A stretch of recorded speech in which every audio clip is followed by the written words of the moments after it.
lagarta que tinha uma preferência por ambientes mais frios. Então ela estava presente na Argentina, ela começou a ficar presente no Rio Grande do Sul, do Paraná, e depois no Brasil as populações começaram a ficar mais adaptadas com o clima mais quente do Brasil. Rio Verde foi uma região onde deve ter uns 3 anos com histórico de problema. Comparado com outras indústrias, ele é bem peculiar, ele é diferente. Se você pega uma indústria hoje já muito bem estabelecida, com um histórico de 20 anos no Brasil, trabalhando com químicos, ela vai ter talvez 30%, 40% das suas vendas em que o engenheiro agrônomo, o representante técnico dela, acessa diretamente o produtor. O restante é através de...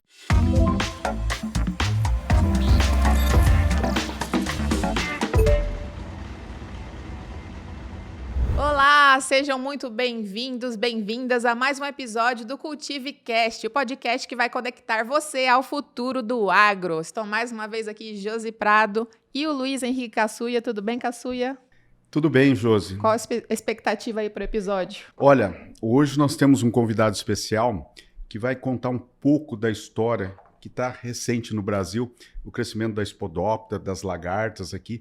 E eu tive a oportunidade, em 2013, de conhecer essa fábrica lá na Austrália. Então nós vamos contar um pouquinho disso aí e o nosso convidado vai nos ajudar a falar nesse problema que cresce no Brasil hoje.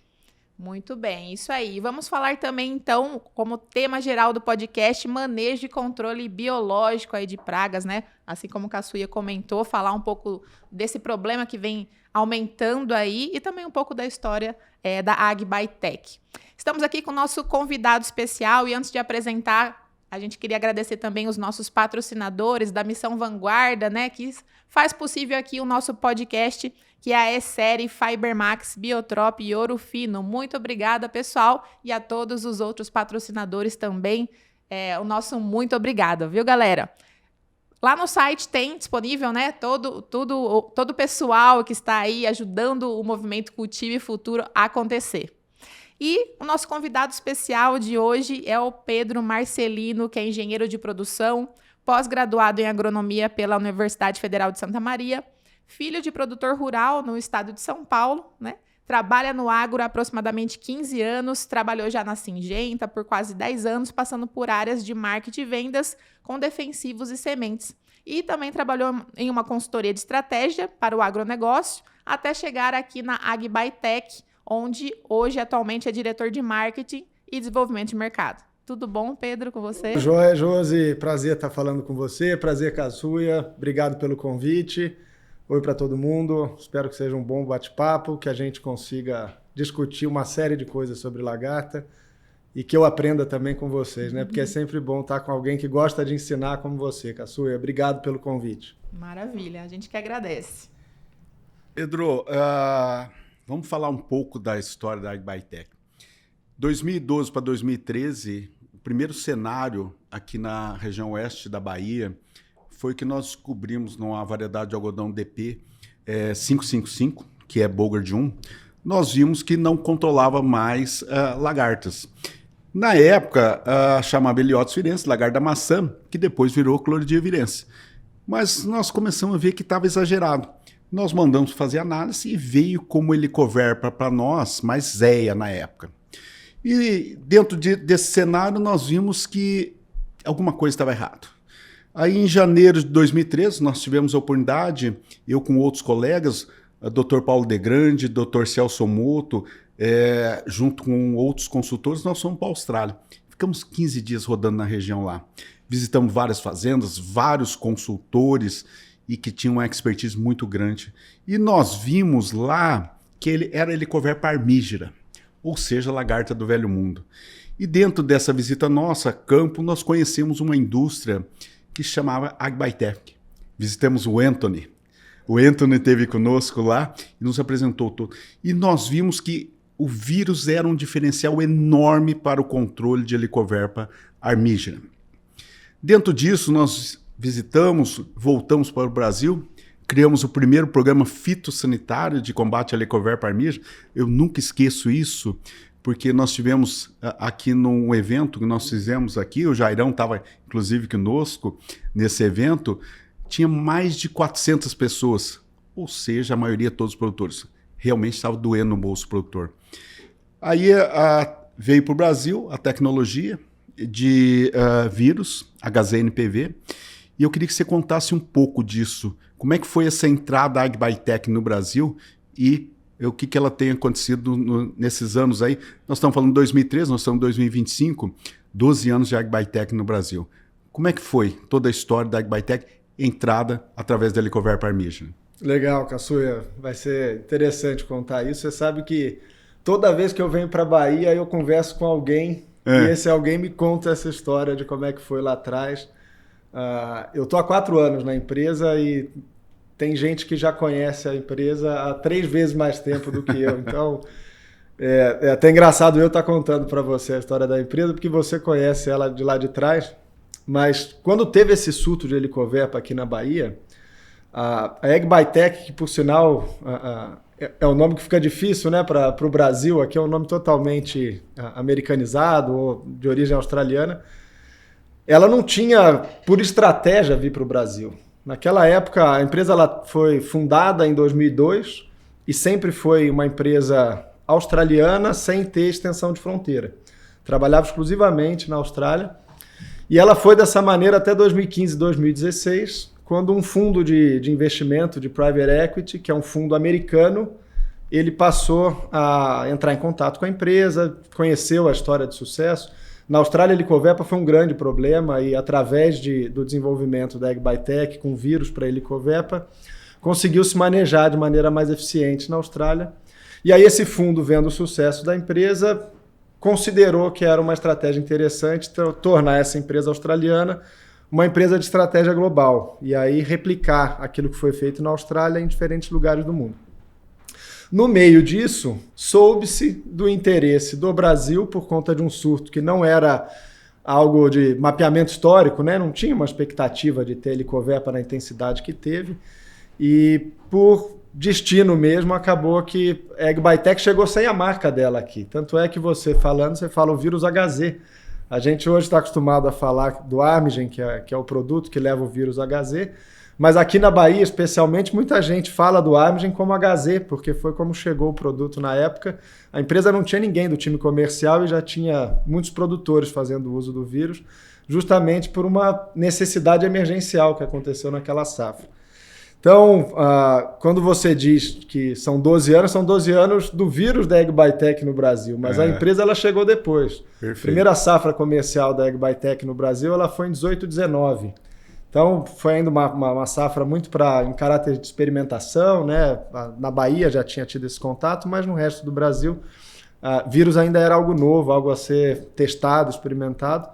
Então, de lá para cá, o que a gente vem fazendo é buscando mostrar para o produtor, mostrar para as consultorias todos os benefícios que o baculovírus traz quando ele é associado no manejo ou mesmo quando ele é usado sem adicionar o químico. Né? E nessa linha, Pedro, nós vimos que o baculovírus entrou no Brasil através do Dr. Flávio Moscardi, na Embrapa. Você é filho de produtor, teu pai deve saber bem disso aí, que começou para anticárcia. Isso foi o primeiro passo do Brasil. Mas nós só tínhamos para anticárcia. E aí, nós vimos que não tinha mais nada no Brasil. Aí, a grande revolução biológica que, na minha opinião, começou foi com a entrada do vírus aqui no Brasil. E o sucesso foi tão grande que nós tivemos que realmente controlava. Nós tínhamos químicos que controlavam, mas o vírus, Helicover Parmigiana, foi um sucesso de controle muito grande. E eu queria que você explicasse um pouquinho como é que o vírus atua, o HZ, como é que ele atua nessa lagarta, como é que foi, para depois a gente passar para outras fases. Tá, joia. Você falando do meu pai conhecia, não foi o caso do meu pai, mas muita gente conta que os produtores mais antigos queimaram muito liquidificador em casa fazendo produção de vírus artesanal. Doméstico, né? Exato, artesanal. Então, exato. Você fala com a turma mais antiga, sempre tem essa história. Não só o vírus de HZ, mas todos os vírus, os baculovírus que a gente chama, né, que são os vírus utilizados como defensivo agrícola, eles têm o mesmo modo de ação. Então, basicamente por ingestão, a lagarta ela tem que fazer a ingestão de folhas ou estruturas reprodutivas que nelas contém corpos de oclusão, que são, na verdade, os ativos que tem em um produto à base de baculovírus. Então, uma vez que a lagarta ingere, se alimenta, né, na lavoura, com seja da planta ou de estrutura reprodutiva que possui esses corpos de oclusão de vírus, o vírus no intestino da lagarta ele passa a desenvolver-se e multiplicar-se. Então, a gente brinca que quem de fato produz na lavoura para a gente o baculovírus é a lagarta. Para vocês terem uma ideia, assim é um cenário hipotético, obviamente ele depende de uma série de premissas, mas hoje uma recomendação padrão de vírus são 50 ml por hectare, né? E se a gente considerar que tem a presença de uma lagarta por metro e elas todas se alimentarem, a gente chega a ter 22 litros de ingrediente ativo numa lavoura. Então isso é uma das belezas assim, de se trabalhar com biológico, trabalhar com vírus, porque você faz uma aplicação de 50 ml e dali a alguns dias você tem o potencial de chegar a 10, 20 litros de ativo, e isso faz com que o agricultor ele consiga ter um período maior de controle na lavoura, objetivando, claro, o controle da lagarta, né? Então, isso é bem interessante. O modo de ação, basicamente, ingestão e ela ativa no intestino da lagarta. É perfeito. Eu vejo sim que no campo, a hora que a gente vê, a lagarta se alimenta do vírus, depois causa essa sepsemia geral, que você falou exatamente, e depois tem a tal da epizotia, que o pessoal vê muito no campo, principalmente para soja e feijão, que ela fica de ponta cabeça lá e vai se esfarelando e uma lagarta se alimenta. Então precisa, que você falou, precisa ter a lagarta no sistema para ativar esse vírus aí dentro da própria lagarta. Exato, precisa ter a lagarta no sistema. A gente já fez alguns experimentos laboratoriais e já coletou imagens em campo que mostram que se você faz uma aplicação e tem ovoposição, a lagarta, quando ela eclode do ovo, ela come primeiro o ovo, né? Para daí ela começar a buscar alimento. Se ela come esse ovo que já teve uma aplicação, é o melhor momento para ela. Então, você tendo uma ovoposição que já está na iminência da eclosão da lagarta ou lagartas pequenas, essa é a janela ideal de aplicação para você garantir um controle pleno. E a gente vê uma eficiência muito grande nisso. E aí, Pedro, nós temos a evolução, né? A Helicoverpa ela entrou num certo nível e depois ela estabilizou a população de lagartos aqui no Brasil. Mas o que vem crescendo ultimamente para nós, de algum tempo aí, a antiga lagarto cartucho, que é a Spodoptera frugiperda, que ela tem um hábito, é polífaga, não fica só na cultura do milho. A gente viu que as tecnologias entraram, as proteínas entraram, principalmente CRY-AC, depois CRY-F, depois as misturas. Eu queria que você falasse um pouco desse cenário de proteínas, principalmente no milho, e tem o algodão hoje, que a gente tem esse cenário com várias proteínas, e a própria soja. Como é que está esse cenário hoje? O que vocês, como empresa, enxergam? Como é que está esse cenário de proteínas? Se elas estão dando conta ou elas têm caído a eficiência nesse cenário de crescimento da Spodoptera frugiperda? É interessante você falar isso, Caçuia. A gente tem, mais nessas últimas safras, percebido uma perda muito grande de eficiência, principalmente nas biotecnologias de última geração, falando especificamente de víptera, e aí vale tanto para milho quanto para algodão. Mas voltando um pouco para a história de como a gente vê, quando a gente olhava numa pesquisa de mercado como é que era o nível de presença de lagartas na soja há 10, 15 anos atrás, você tinha uma variedade grande de espécies. Então perguntava para o produtor qual foi o objetivo dessa aplicação para lagarta, qual era o alvo, qual era a espécie que você tinha interesse em controlar. Você tinha uma gama grande, você tinha Chrysodeix, você tinha Anticárcia, você tinha diferentes Spodópteras. Com o passar dos anos, com o surgimento da Intacta, que trouxe ganhos de produtividade altos para o produtor, assim, em média 10%, 15% de ganho de produtividade, você passou a ter uma seleção genética na soja em que hoje, basicamente, 70% do que um produtor busca de alvo de controle em lagarta na soja é a Spodoptera frugiperda. Isso, alguns anos atrás, a resposta do produtor era de 10%, 15%. Quantos por cento é hoje? Próximo de 70% no nível Brasil. Então, existe uma concentração grande. Óbvio que isso, quando a gente olha por região, você vai ter determinadas regiões onde a Helicoverpa ainda tem um nível de presença interessante, principalmente na fase vegetativa, no começo de ciclo. Você tem outras regiões, e quem sabe a gente fala um pouco mais sobre isso, que é a Racplusia nu, que é uma lagarta relativamente pouco conhecida para a maioria do produtor brasileiro, mas que já tem uma presença bem estabelecida em regiões do sul, estados como Goiás. Na Bahia teve já umas 2 safras, se eu não estou enganado. E aí, voltando para o cenário da Spodoptera, é uma realidade que a gente vê que quase que acompanha uma tendência global. O Spodoptera hoje, existe um monitoramento nível global de onde existe presença de Spodoptera. E a Spodoptera está presente em praticamente todos os continentes hoje do planeta. E ela eventualmente, num algodão, por exemplo, ela causa menos dano que uma helicoverpa, pelo hábito dela de alimentação.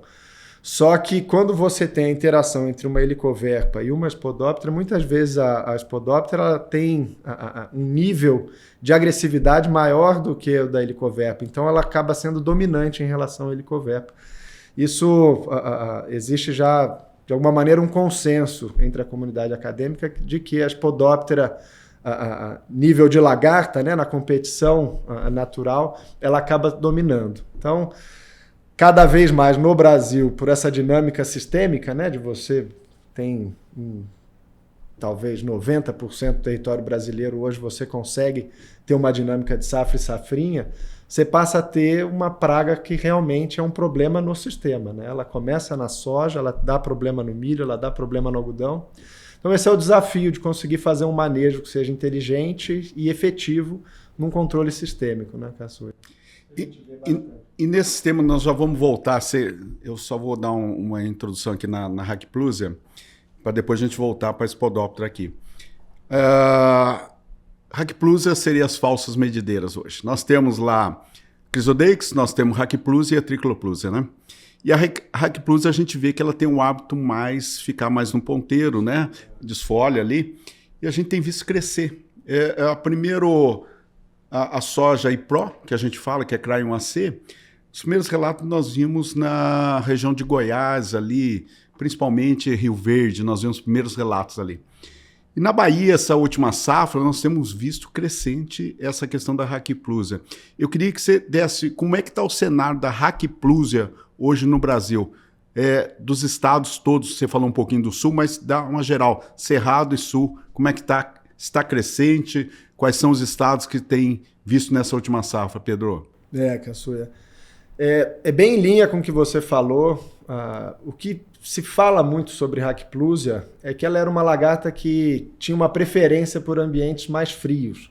Então ela estava presente na Argentina, ela começou a ficar presente no Rio Grande do Sul, do Paraná, e depois no Brasil as populações começaram a ficar mais adaptadas com o clima mais quente do Brasil. Rio Verde foi uma região onde deve ter uns 3 anos com histórico de problema com Hackplusia.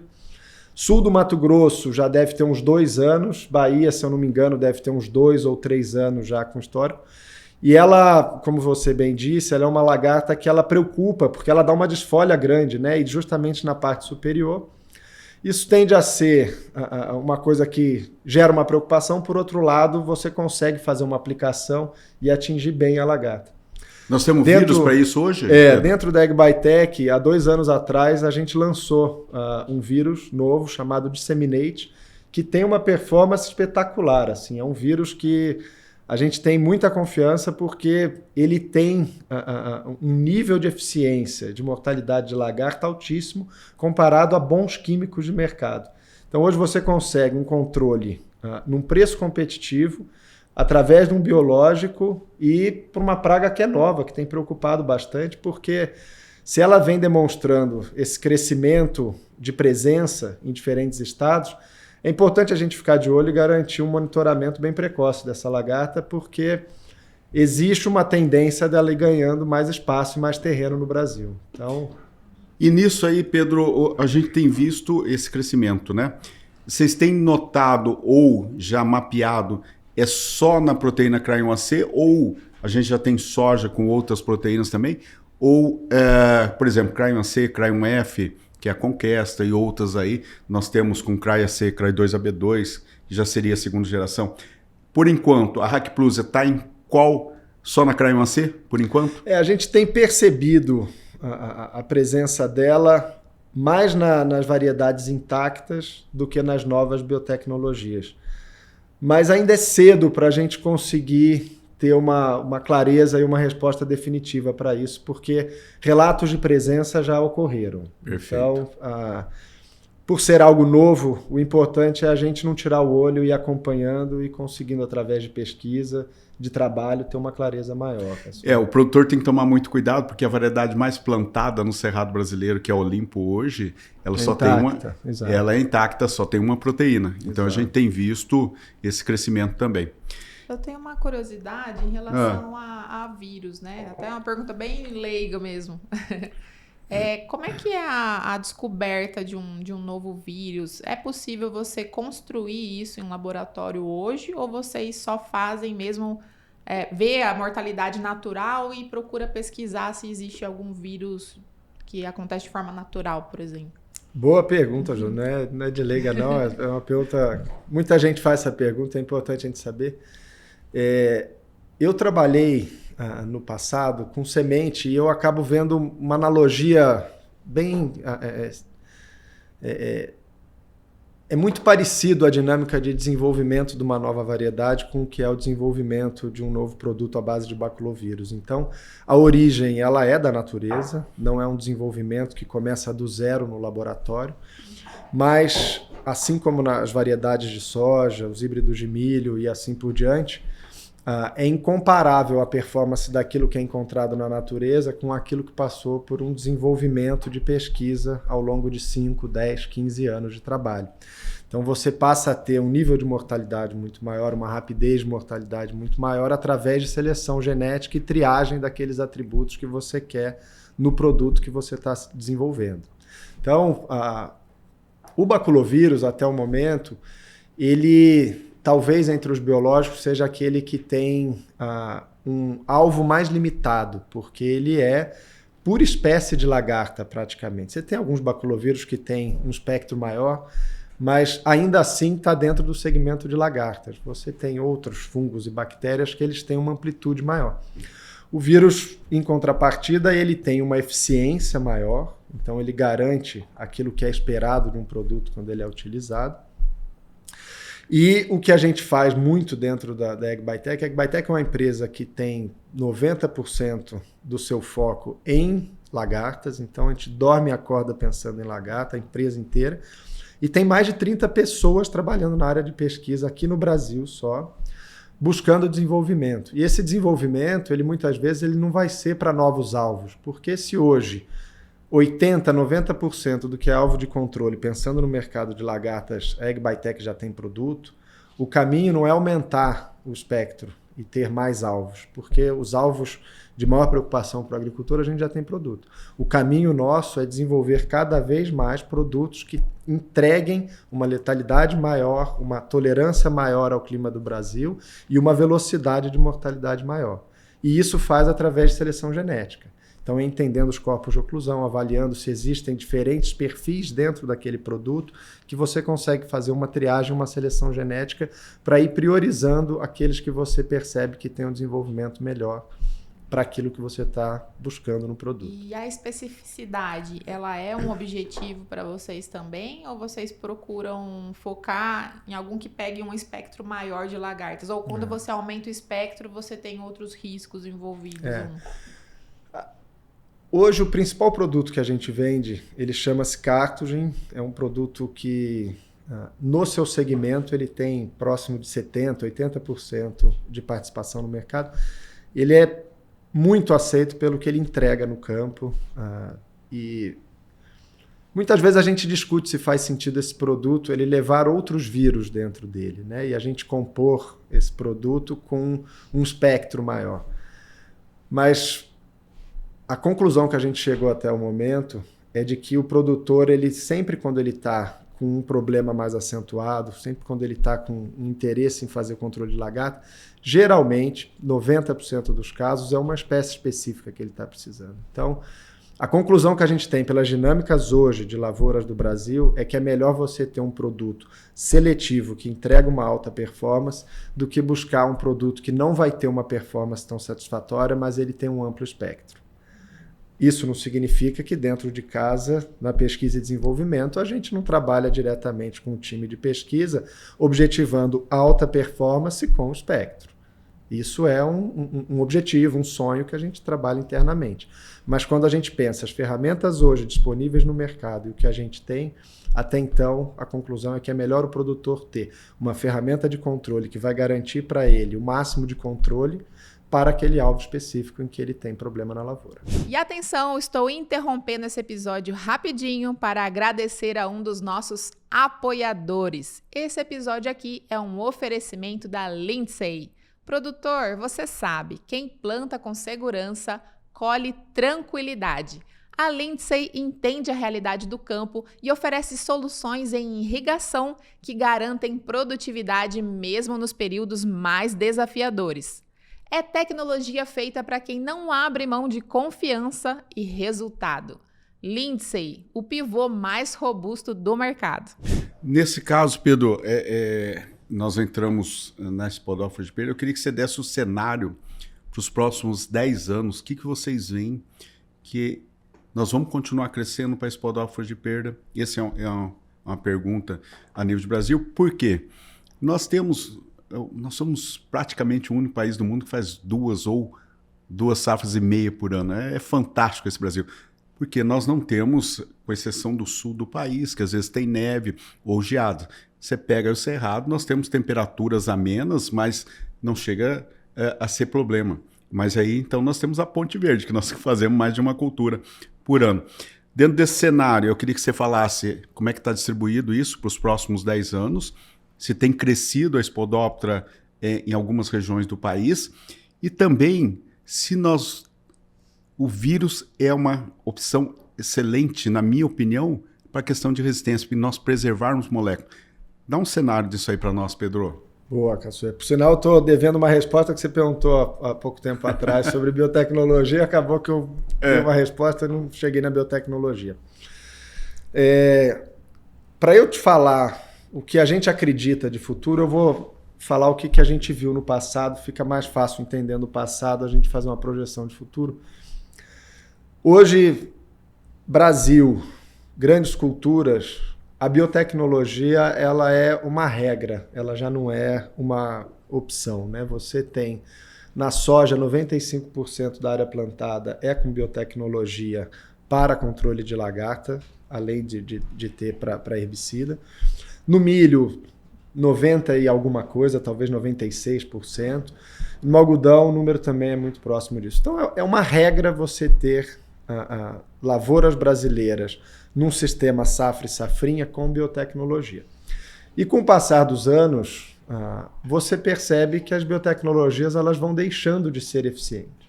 As lagartas vão se adaptando e você vai tendo populações que, com o passar do tempo, vão ficando dominantes e resistentes, ou pelo menos com um nível alto de tolerância àquelas proteínas, àquelas biotecnologias.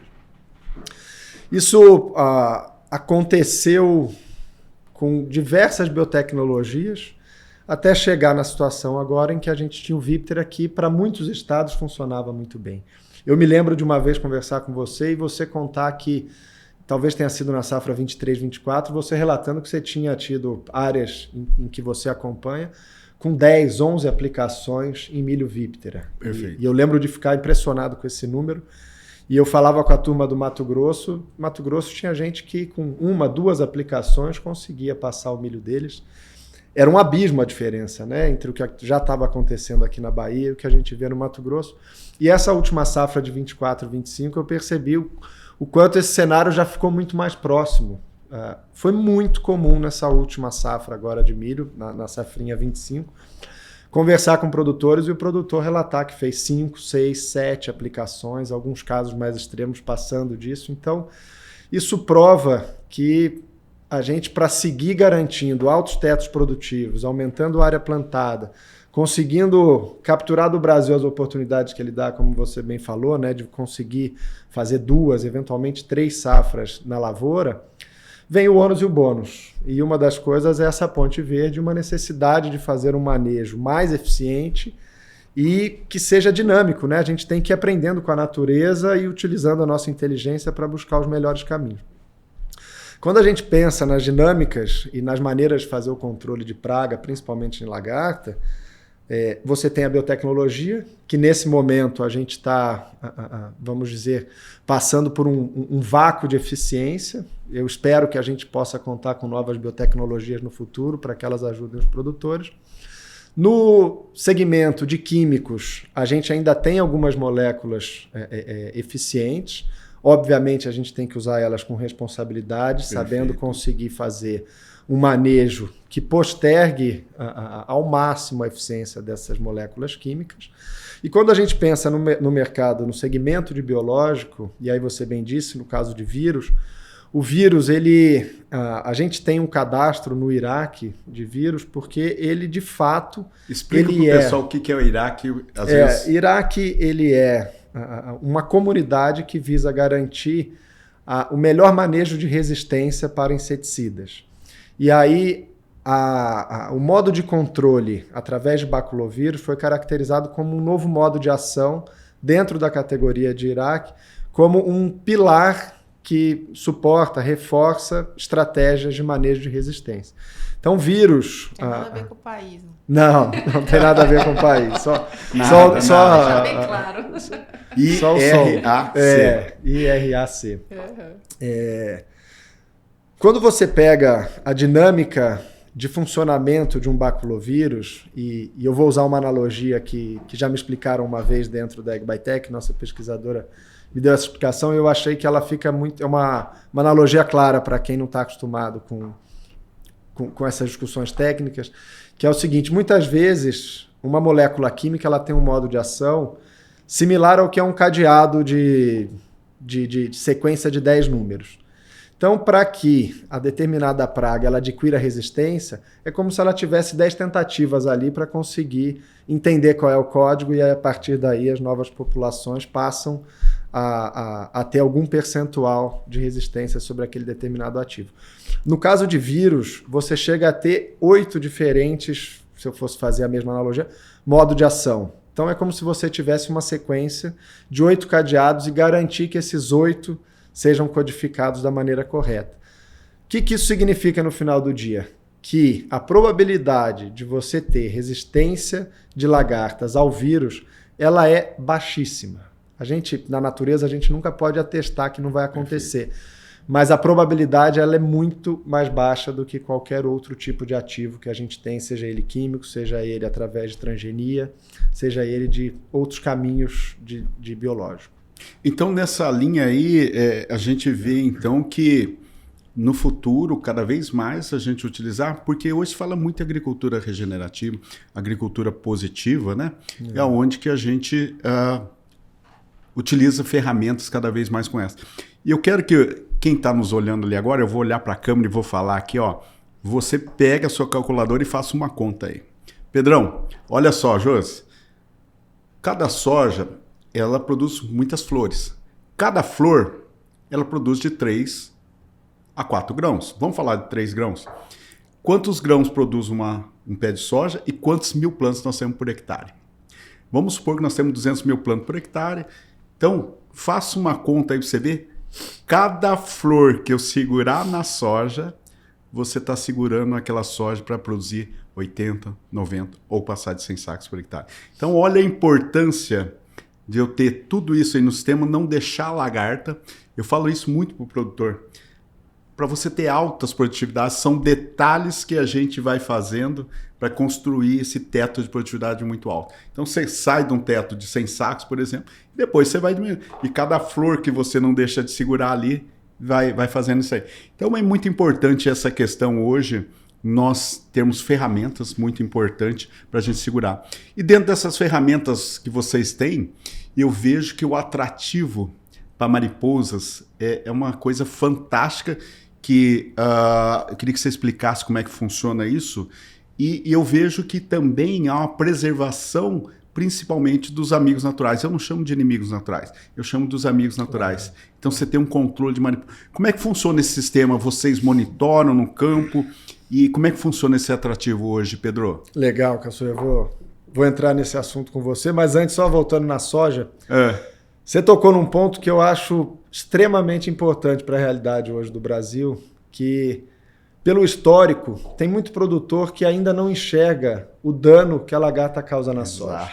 Então você trouxe um ponto que a gente internamente e com os nossos clientes a gente tem falado bastante, porque, primeiro, lagarta causa dano na soja e esse dano muitas vezes ele é silencioso. Silencioso.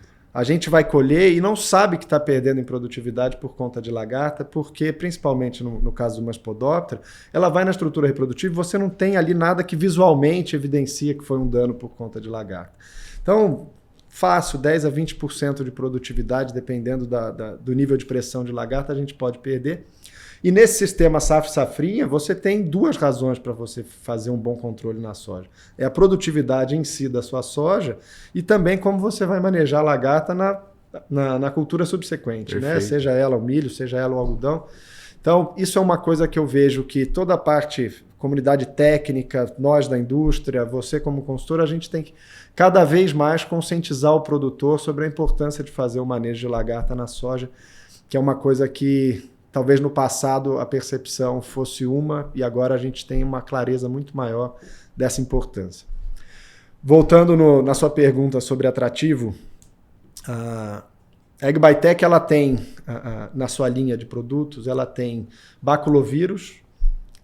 Recentemente a gente também agora tem um produto que foca principalmente em mosca branca e cigarrinha, que é uma bovéria baciana. Perfeito. É um produto chamado Evomult. E tem também um produto que é o conceito de atrai-mata. O nome dele é chamariz. E foi um produto que já era muito bem desenvolvido na Austrália. Na Austrália você sabe que tem... o governo australiano ele trabalha uma política pública muito bem conduzida para que o produtor garanta o manejo de resistência. Então, sobra para o produtor australiano duas ferramentas para ele garantir práticas de manejo de resistência. Ou ele busca revolvimento de solo, visando a pulpa que está no solo, ou ele usa atrativo para controlar mariposa. E o atrativo, quem provê para grande parte da Austrália é a AgBiTech. A diferença é que lá a gente chama de magnet, né, que é de conceito do imã, né, de atrair a mariposa. E aqui o nome do produto comercial é chamariz. E ao longo dos anos a gente foi trabalhando uma formulação que fosse muito mais adaptada para o clima brasileiro. E o conceito dele é muito interessante. Você, através do chamariz, você faz aplicações dele em faixas. Você não faz aplicação em área total. Você não dilui ele em tanque. Então ele é o produto da maneira como ele vem mesmo, do galão. E o que você usa é ou um adaptador no avião para fazer essa aplicação, ou se você faz a aplicação em solo, você usa um equipamento que a principal marca hoje no Brasil é a Micron, que você consegue fazer a aplicação ali em faixa e aí você garante o controle de mariposa. E é uma ferramenta que a gente tem tido muito sucesso. E como é que a gente trabalha dentro da empresa? Buscando dar para o produtor não só um produto de qualidade, mas também a assistência que ele precisa, porque querendo ou não é algo novo, né? Então, poucos produtores hoje no Brasil, com certeza aqueles mais tecnificados, aqueles que são muito antenados e buscam trabalhar novas ferramentas, eles já conhecem o nosso produto, mas existe uma grande parcela dos produtores que precisa conhecer. E o objetivo nosso é ter um time preparado para dar todo esse tipo de assistência. Então, a gente trabalha com monitoramento de armadilhas no campo. Legal. Então, com isso, a gente consegue entender se está no momento ideal de fazer a aplicação com chamariz, porque através das armadilhas a gente consegue saber a quantidade de mariposas que está passando ali pela lavoura e também as espécies. No caso do chamariz, diferente dos baculovírus, ele é um produto de amplo espectro. Então, ele controla basicamente todas as espécies de mariposa que hoje a gente tem em problema de lavoura de grãos, né? Então, todas as ocorrências de lagartas em lavouras de grãos, o chamariz consegue atrair as mariposas. Então, é uma ferramenta que ela casa muito bem com a utilização de baculovírus, casa muito bem com o manejo químico ou com o manejo químico associado com biológico.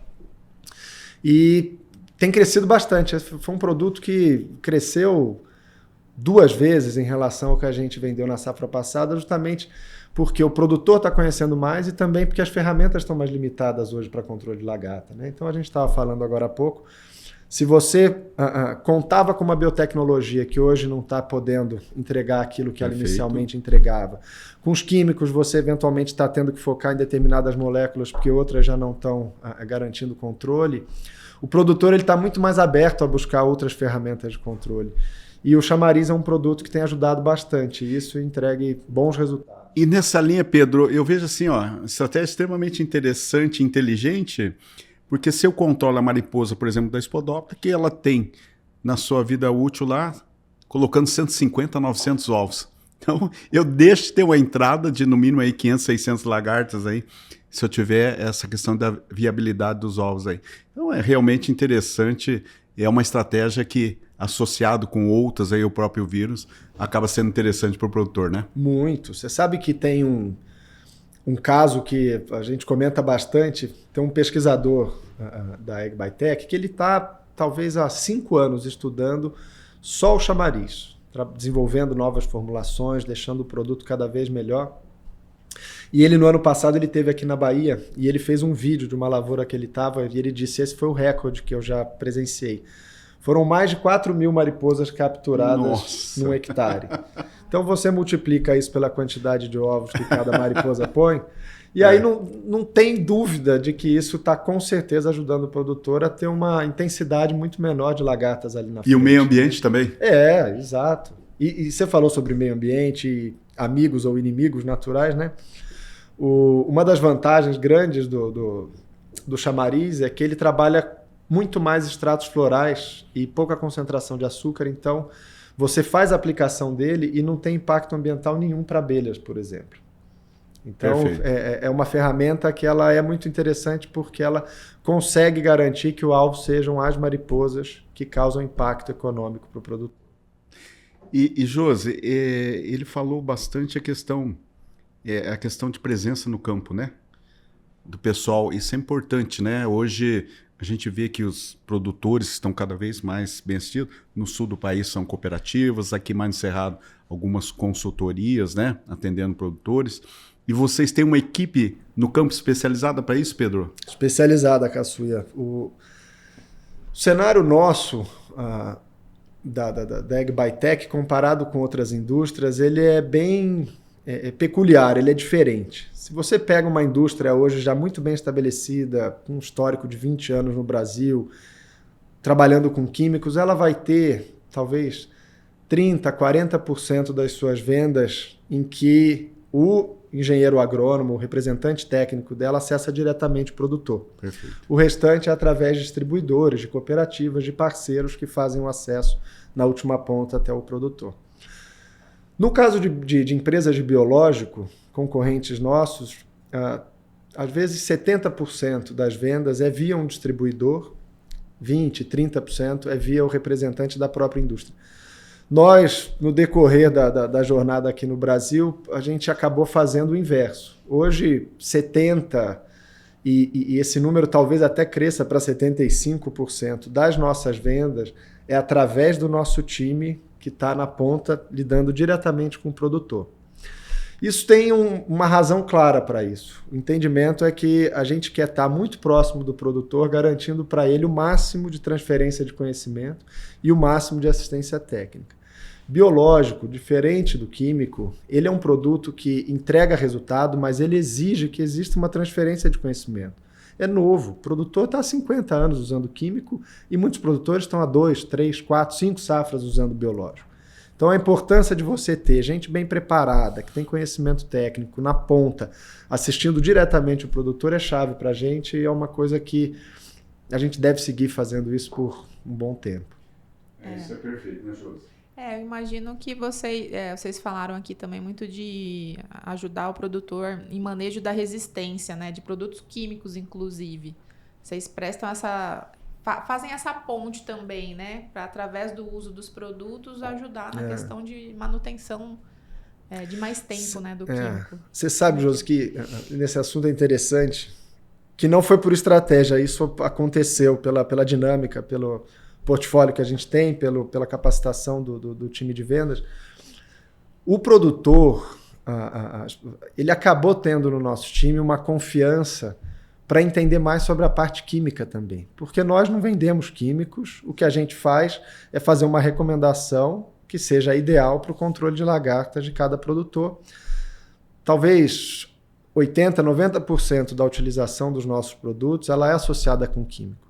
Então, nosso time tem a obrigação de conhecer sobre as diferentes moléculas químicas, os diferentes modos de ação e recomendar aquilo que faz mais sentido. Então, de maneira nenhuma a gente ousa entrar em discussão de qual é a melhor marca comercial, mas entender sobre os ativos que o produtor tem à disposição e aquilo que faz mais sentido para aquele momento específico na lavoura do produtor, a gente faz. Então, por ser uma empresa que não tem um interesse comercial na recomendação de químicos, o produtor passou a ter em nós uma confiança grande de entender qual que é a melhor estratégia de manejo para aquele momento. Então, fica uma conversa interessante, porque existe ali, de fato, uma troca real de interesse técnico sobre o manejo, porque não tem nenhum viés comercial ali no aspecto de ingrediente ativo químico. E deixa eu fazer uma pergunta para você, Pedro. Nessa linha, como os químicos, a gente nota que tem o produto que vem do R&D lá, depois de determinada fase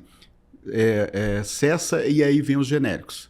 E a gente vê diferença de performance num produto mais técnico, talvez por formulação, que o ativo é o mesmo, mas formulação diferente, e alguns genéricos bons, mas alguns genéricos entregando menos. Na linha de vírus, existe isso também, Pedro? Diferente performance, o vírus é o mesmo, mas a formulação é diferente? Como é que funciona isso aí hoje?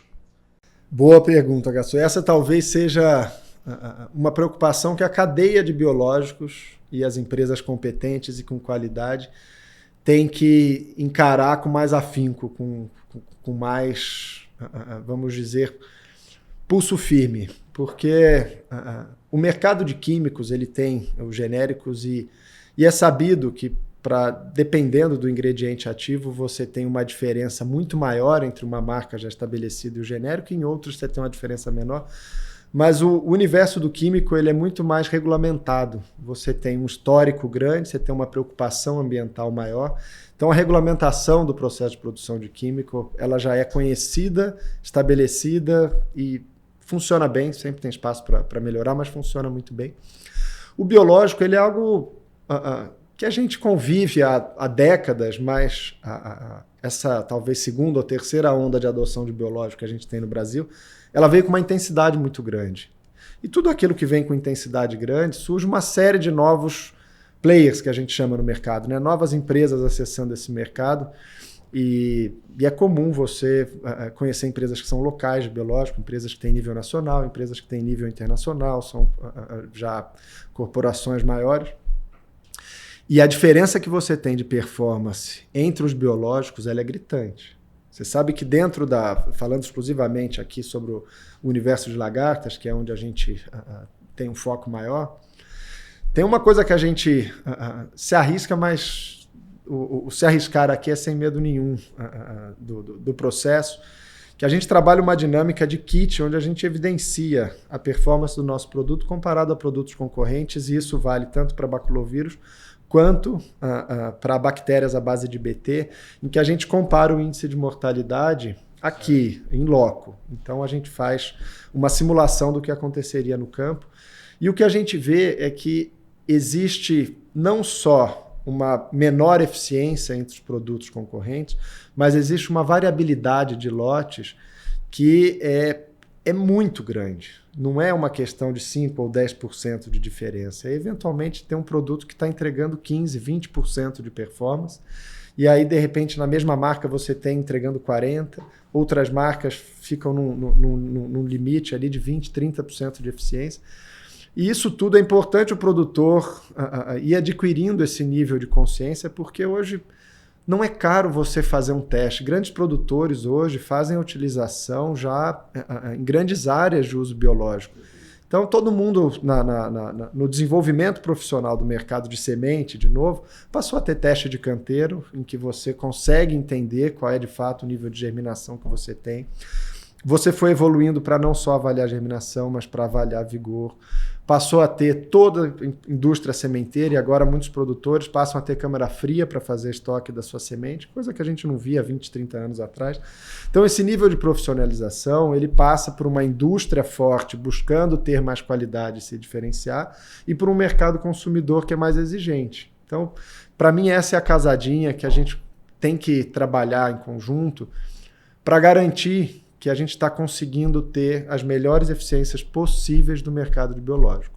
Essa é uma coisa para mim que os bons parceiros da indústria têm que se unir, assim como a comunidade técnica, assim como os produtores, para nos tornarmos exigentes com nós mesmos e os produtores com a indústria. E eu vejo nessa linha, Pedro, que vocês têm um grupo de experts, né?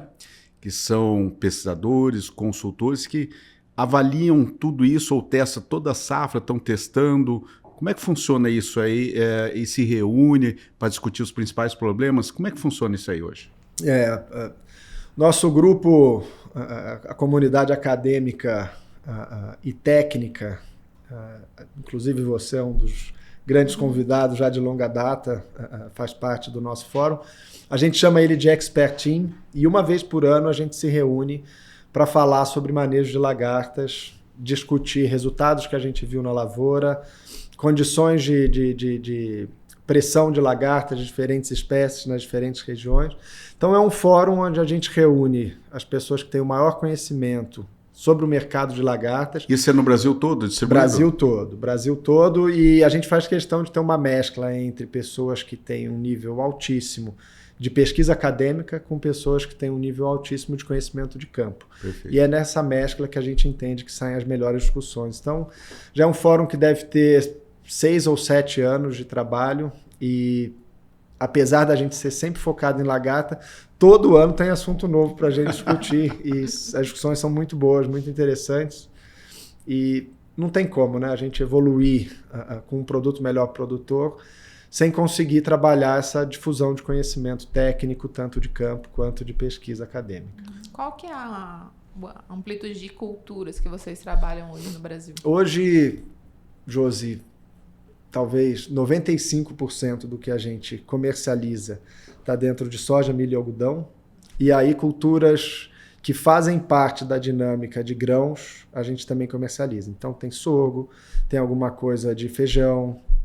O mercado de hortifruti, a gente trabalha ele muito focado na região do Rio Grande do Norte, região de Mossoró, que aí ali são mais frutas para exportação. Então trabalhamos com melão, melancia, trabalhamos também com uva, mas é um mercado onde a gente passou a atuar há coisa de 1, 2 anos. Então é um mercado novo, crescente para a gente, mas hoje o arroz com feijão nosso, onde a gente está muito bem estabelecido, é soja, milho e algodão. E Pedro, a AgBiTech, o que ela projeta para o futuro? A gente vê que esse podóptero antigamente não era tanto problema, vem crescendo cada vez mais no Brasil, e você falou no mundo. O que a AgBiTech projeta para o Brasil aí? Lançamento de novos produtos, quais são as tecnologias que vocês estão por vir aí? Tá, Caçu. A AgBiTech, eu comentei que ela entrou em 18, 19 no Brasil, e naquela época a biotecnologia ela tinha um nível de eficiência altíssimo. Então, a gente dizia que o nosso trabalho era muito mais ajudar o produtor nas áreas onde não tinha biotecnologia.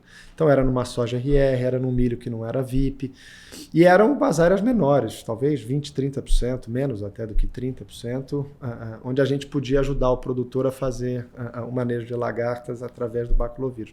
Esse cenário mudou radicalmente. Para você ter assim, uma ideia mais de quantificação de valor de mercado, em 2016, 2017, o valor de mercado, pensando nessas principais culturas no Brasil para controle de lagarta, ele era um mercado de talvez 1,5 bilhões de dólares. Depois veio o advento da biotecnologia Viptera, o crescimento da Intacta, que já tinha sido lançada, mas ainda estava em franca expansão. Esse mercado chegou a valer 400 milhões. Então ele saiu de 1,5, foi para 400, 500 milhões. Porque você não precisava mais fazer um controle tão massivo de inseticida para lagarta, porque você tinha a biotecnologia ali agregando. Nos últimos anos, esse número vem crescendo, a gente já está passando de 1 bi novamente. Então, quando você me pergunta quais são os planos, primeiro a gente entende que tem um mercado onde a necessidade de fazer controle para lagartas ele vai ser crescente e é nosso papel seguir fazendo o nosso trabalho de assistência técnica, posicionamento dos nossos produtos e ajudando o produtor a conseguir um manejo inteligente de lagartas nesse modelo sistêmico, né, de safra e safrinha. Então, Spodoptera frugiperda tende, na nossa visão, a ser a grande praga-alvo no Brasil, pensando no complexo de lagartas. Hackplusa deve crescer. A armígera, a gente vem notando nas últimas safras que ela cresce, depois ela estabiliza, ela cresce, depois estabiliza. Então, hoje a expectativa que a gente tem para o mercado da Helicoverpa armígera é dele se manter ou talvez ter algum crescimento que acompanhe o crescimento de área, tá? Com relação a novos produtos, a gente teve no ano passado a experiência de trabalhar com Bovéria e foi uma grata surpresa para a gente tinha uma expectativa menor e a aceitação foi muito grande, talvez pela dinâmica da gente trabalhar uma assistência técnica muito presente, por trabalhar com um produto de alta qualidade, isso deu para a gente bons resultados e a gente está cada vez mais acreditando que fazer seleção de produtos para incorporar no nosso portfólio que sejam biológicos e que realmente agreguem para a utilização do produtor faz sentido. Então a AgBiTech deve ter novos baculovírus visando os mesmos alvos, mas garantindo produtos mais potentes, mais resistentes. E uma segunda linha, que é trabalhar com produtos de terceiro, mas que tenham altíssima procedência e que de fato sejam biológicos, que são de interesse do produtor utilizar. Tá? Perfeito. E isso, Pedro, a gente vê que vem crescendo cada vez mais. Eu queria que você como diretor de marketing, falasse um pouco do mundo digital. A gente entra na internet hoje, IA para cá, IA para lá.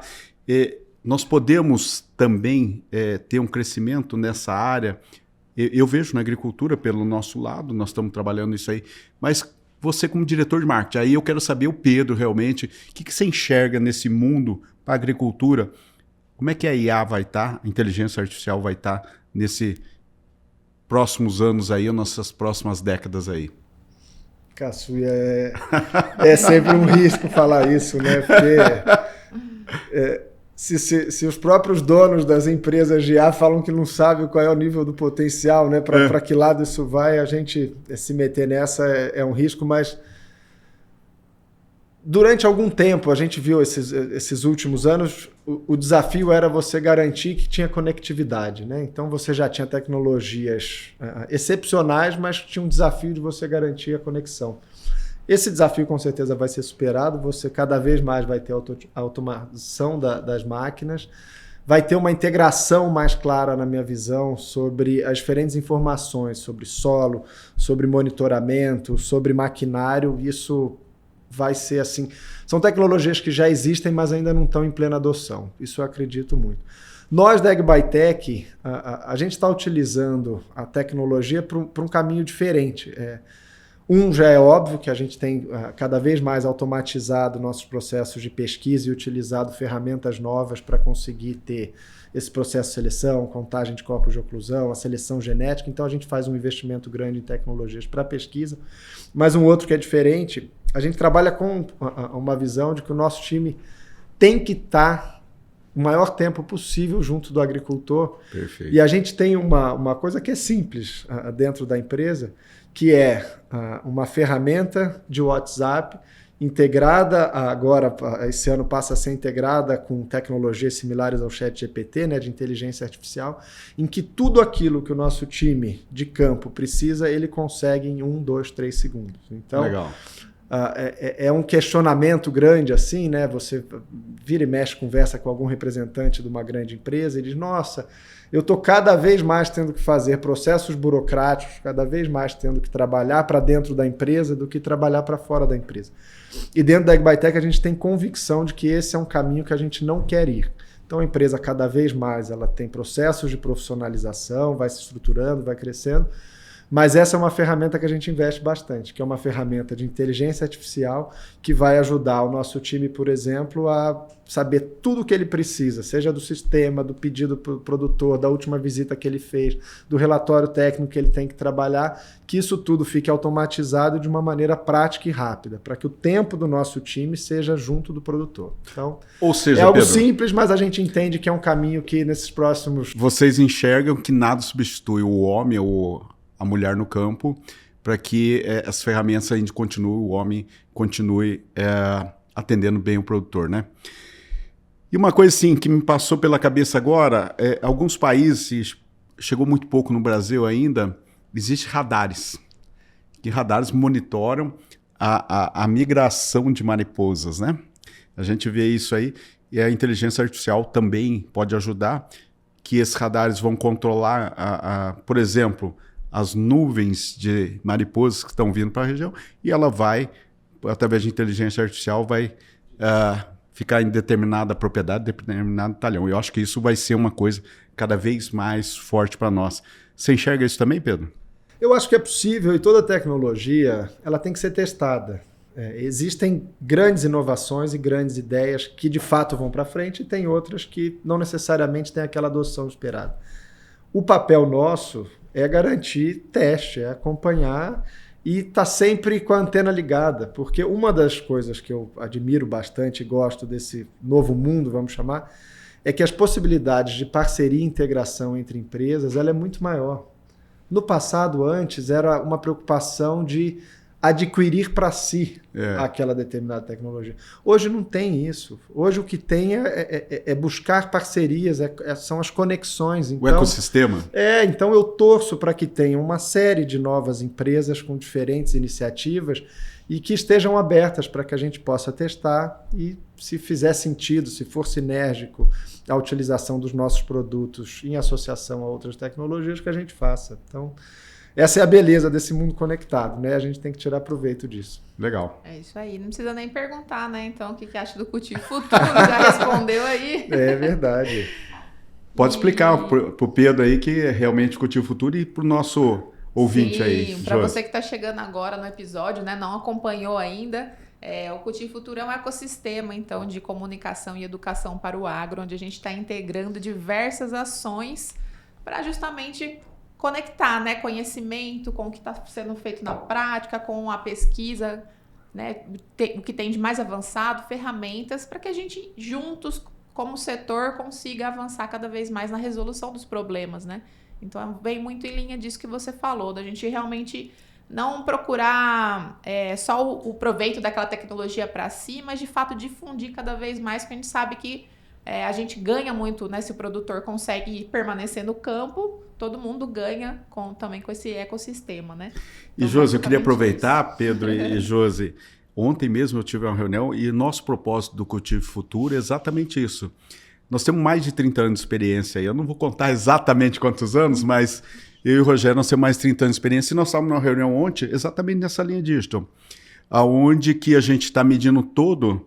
Eu acabei de falar para você quando nós estamos produzindo no algodão ali, falei para o Jairão quando nós estamos produzindo algodão agora, mas o que nós temos que ver? Cada vez melhorar mais. Então a gente vai lá, mapeia a produtividade da soja, a produtividade do algodão através das máquinas, nós estamos interpolando, por exemplo, junto com a fertilidade, nutriente por nutriente, depois nós vamos para a análise de compactação, depois nós estamos entrando inclusive na sala, a parte biológica do solo. Então você vê assim, esse mundo digital vai nos ajudar cada vez mais para que nós tenhamos a tomada de decisão cada vez mais acertada, porque o produtor minimize os erros dele. Então eu vejo, esse é um objetivo muito grande nosso do Cultivo Futuro, passar essas tecnologias. E eu vejo que a Bahia, junto com outros estados que nós atendemos, estão cada vez mais antenados, os produtores, nesse movimento nosso que nós estamos criando. E nós queremos, através da educação, de projetos nossos, em parcerias com as empresas aí, esse ecossistema que você acabou de falar e a Josi também, para que a gente possa divulgar a informação, Pedro. Você acha isso relevante? Com certeza, Caçuia. Eu me lembro quando eu conheci a Josi me contou sobre o projeto, a gente finalizou a ligação e eu dei os parabéns a ela, porque para mim esse projeto de vocês, ele é interessante por si só e com certeza vai dar muito certo, mas eu te parabenizei pela coragem, porque você colocar uma série de diferentes empresas e elos trabalhando em conjunto para conseguir levar mais conhecimento, exige coragem, porque você vai ter que mover a cadeia para coisas que eu não estou acostumado a vir fazer um trabalho como esse aqui, de participar de um podcast. E estou aqui, e diferentes pessoas vão estar, e daqui a pouco vocês, através dessa discussão de podcast, vão para outros caminhos de levar informação, levar conhecimento. E o projeto de vocês, eu sei que ele é ousado e grande. Então, desejo muita sorte, muito sucesso. Agradeço a vocês. Para mim foi muito bom. Muito obrigada. Bom, estamos caminhando para o final do episódio, né, Caçuia? Antes de eu perguntar a pergunta final aqui para a gente fechar, alguma questão que ficou em aberto? Que você acho que da minha parte não.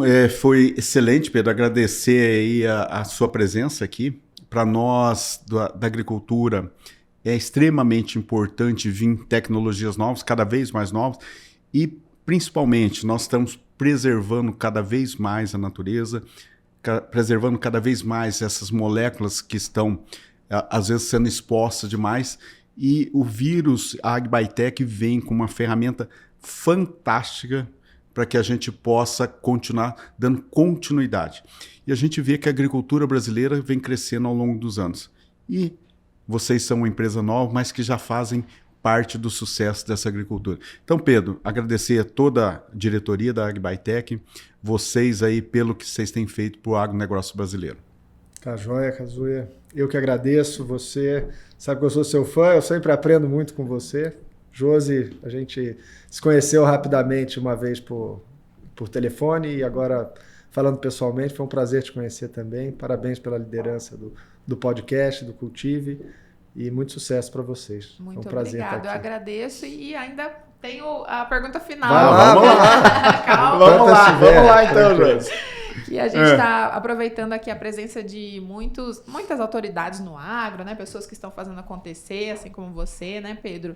E a gente está fazendo uma pesquisa até para o nosso livro, que vai ser lançado, né, daqui a alguns meses, que é Como Aumentar a Eficiência Produtiva do Brasil. O que você destacaria, assim, resumidamente, em alguns tópicos que você considera, pode ser até fora do nível técnico, por exemplo, né? Pode ser alguma coisa além disso. O que você resumiria? Eu vou muito mais, nesse primeiro comentário, falar daquilo que não é meu expertise, não é aquilo que eu trabalho diretamente, mas é um consenso quando a gente pensa nos grandes problemas da agricultura brasileira, que é o aspecto logístico. Então, esse, com certeza, é uma alavanca que traz ganhos reais de eficiência e a gente não precisa ter nenhuma mudança da porteira para dentro, né? Muito mais uma acomodação de conseguir ter o mesmo nível de eficiência da porteira para fora do que já acontece da porteira para dentro. A agricultura brasileira, ela é reconhecida no mundo inteiro. Eu falo muito isso quando eu estou com... Você falou inicialmente, eu sou engenheiro de produção, eu não me formei na graduação como agrônomo. Então eu tenho muitos colegas que não vivenciam o ambiente do agro e o desejo deles é ir para fora do Brasil, né? Então, para quem é um engenheiro de produção, é uma realização trabalhar fora do Brasil. E eu falo assim, é uma brincadeira, mas com 100% de fundo de verdade, que no caso de agricultura é o contrário. Hoje, um suíço, um alemão, um brasileiro e um americano, eles reverenciam o produtor brasileiro. O nível de tecnologia, de sofisticação, de capacidade de execução do que acontece no Brasil dentro da lavoura, ele é um exemplo para o mundo. Então, para mim, é orgulho trabalhar no Brasil e eu tenho certeza que quem trabalha no mercado agro-brasileiro, seja na indústria, seja na fazenda, seja na prestação de serviço, está a anos-luz na frente de qualquer outro mercado no mundo. Voltando para a sua pergunta, a cadeia logística para mim, e a outra é a utilização desses dados de maneira mais inteligente. O Caçuia estava comentando, quando eu estava para sair da faculdade, eu lembro que eu assisti uma palestra e a palestrante ela indicava quais eram as profissões do futuro, e eu lembro dela falando sobre analista de dados. E eu tinha na cabeça, analista de dados, um aspecto mais financeiro, operacional, e depois, com o tempo, foi caindo a ficha assim, que está muito mais relacionado a buscar correlações em dados que até então não eram quantificados. Então, eu acredito que grande parte dessa melhor eficiência ela vai ser trazida não por novos produtos, mas por um maior conhecimento daquilo que a gente faz hoje. E aí saber utilizar a ferramenta da maneira correta. Maravilha, respondido. Acho que também, como vocês já se despediram aqui, né? Agradecer mais uma vez, Pedro. Né? Estamos à disposição aí para construir junto com vocês aí esse futuro que a gente quer para o setor. Caçuia, dá um alô final para o pessoal. Pessoal, eu gostaria de agradecer mais uma vez por você estar nos assistindo. E cada vez mais nós vamos trazer convidados ou convidadas para que sejam relevantes para o agro. Então, informação de primeira qualidade, informação de primeira mão, vocês podem esperar aqui no CultiveCast. Grande abraço a todos. É isso aí. E você já sabe, né? Gostou do episódio? Deixa aí os comentários abaixo do vídeo se ficou faltando algum assunto. Se você ficou com dúvida, a gente sempre encaminha para quem participa aqui do podcast. Você tem acesso exclusivo a esse episódio para comentar aí de forma mais... Como é que fala? Como que eu posso falar? De forma mais exclusiva mesmo. Isso. Dentro da plataforma da Cultive Academy. Você pode se inscrever gratuitamente para acompanhar o CultiveCast lá dentro da plataforma, tá? Então vale a pena, o link também tá embaixo aí do vídeo. Muito obrigada pela sua audiência, compartilhe esse conteúdo e até o próximo episódio. Tchau!